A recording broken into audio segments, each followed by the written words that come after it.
When you first start Sketchup, you'll be greeted by a welcome dialog. This has a few tabs with tips, license info, and the tab that we need, templates. You can change your default template at any time, but for our exercises, choose this architectural template with feet and inches, or the similar architectural metric template. Let's start with the same tool set by going to the View menu, Toolbars, and toggle the large tool set. The first tool we'll use is the rectangle tool. Click once to start, pull away, and click again to finish. Draw 3 or 4 rectangles on your screen.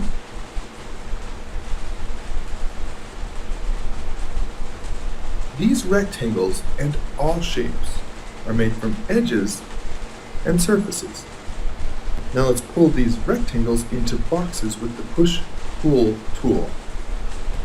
Select the tool and click once to start pulling a surface, and click again to finish. Pull up all your rectangles into boxes of different heights. With a few boxes on screen, let's learn to navigate in SketchUp. This magnifying glass is the zoom tool. Click and drag your mouse to zoom in and out. Now switch to the orbit tool. Click and drag your mouse to circle around your model.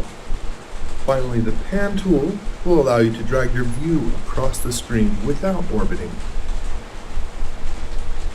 Navigating often is a core skill in 3D modeling. So, although you can continue to use these icons to navigate, a much faster method is to use a 3-button scroll wheel mouse. With a scroll wheel, you can simply roll the wheel forward and back to zoom. Hold the scroll wheel down to orbit, and while orbiting, also hold the left mouse button or the shift key to pan. Take a moment and practice navigating with the mouse. Orbit around, zoom into a corner, pan over, and so forth. One advantage to using a mouse is that the zoom is context sensitive. It works like this. Hover the cursor over a box corner and scroll away. Now hover your cursor over a different corner and roll the scroll wheel in. Do you see how it zooms towards that area? You can control the zoom focus by where your cursor is. If you ever find yourself a bit lost when navigating around, you can zoom to the extent of your model with the Zoom All tool. Use this or zoom out, and let's return to our model.